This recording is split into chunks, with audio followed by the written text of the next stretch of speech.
Summertime is a time for all of us to improve our golf games while we are playing is Yes. even better because you get to go out and work on it and then go play. Andrew Rice is joining us. He is the Director of Instruction out at Berkeley Hall. Andrew, welcome to Golf Center. Thanks very much, Bob. Pleasure to be on. Yeah, good to have you here.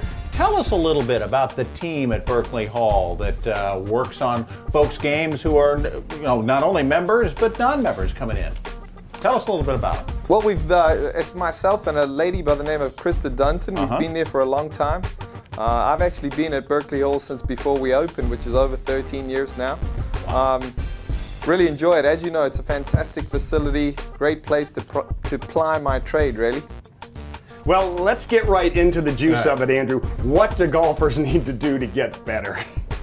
Chris, that's a great question, and I know many golfers are out there thinking, what can I do to get better? But all the latest research where people a lot smarter than myself are processing this data that the PGA Tour is putting out, that amateur golfers are putting out, it overwhelmingly shows that golfers need to hit the golf ball better. It's not really a case of chip it better, putt it better. You've got to hit better shots, and most of those shots are going to be the longer tee shots and approach shots. That's going to make the difference to your golf game. Now, hitting the ball better. Go another level on that, because I think I'm hitting the ball better. What does that mean? Essentially, it's not so much about hitting the fairways, certainly keeping it in play, but distance is a big factor. Sure. Bob, distance is underrated based on what the research has shown.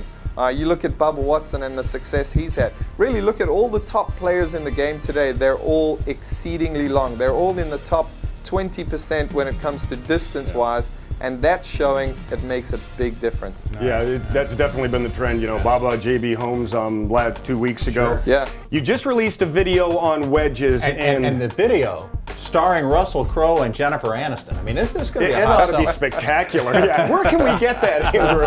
It's actually myself and Jennifer. Okay, well, there Russell you out. go. He's a thinker. So tell us about it. the video. Essentially, it's titled The Wedge Project, and over the last 4 years I've done a lot of research on pitch shots and try to get an understanding as to how the golf club should interact with the golf ball, how the golf club should interact with the ground. Essentially, my findings are it's all about a clean, shallow strike on the golf ball. And shallow's the key word there, correct? That is the key word. That is very, very important. How can you eliminate divot out of these shots? You want the club running along the ground versus into the ground. Now, that's a very key point. Yeah. We're talking, we've all had it in our heads, take the big divot. The one that comes You to don't my want mind to. as a kid growing up is Lee Trevino. Sure. He used to really kind of play and really come down steep into him for a long time. Everybody thought that's the way it was supposed to be done, correct? Why shallow? For sure. You actually look at the best pitchers in the game today. Steve Stricker, Zach Johnson, Tiger Woods, Ernie Els. Very, very shallow, little to no divot. That's how we're able to control the quality of the strike. Most of the people who really struggle with their pitching tend to alternate between sticking the club in the ground and missing the ground, and we know what happens on both of those shots. Tell us about the technology you use in TrackMan. I know we don't have that much time, but how valuable it is to you. Invaluable. It's a great measuring tool. It's not going to change what a golfer experiences, but it allows me to get to the problem that much quicker, and it tells me whether the golfer's working on the right thing, whether I've given them the right information or not. Okay. And it's also a valuable tool for club fitting, obviously. Fantastic. I wouldn't do a club fitting without it, really. What is one thing everybody can do today to make their game better? Practice. Get out there and practice more often. Don't tell me I got to do that. Golfers love to get online and read and listen to videos and get on YouTube and try to get tips.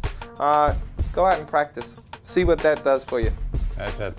Andrew, one of the things that TrackMan has helped the golf industry identify was the misconception that the path of the club had so much more influence over the flight than the face. Could you just clarify that so everybody really has an idea as to what goes on? Here's a great way to think about it. The face is largely responsible for where the ball launches. The path is largely responsible for the shape of the shot. So if you're slicing, if you're fading the golf ball, your path is out to in. If you take care of that, you'll start hitting draws, you'll start hitting it further. Path is Big out smile. to in relation to what the club face is.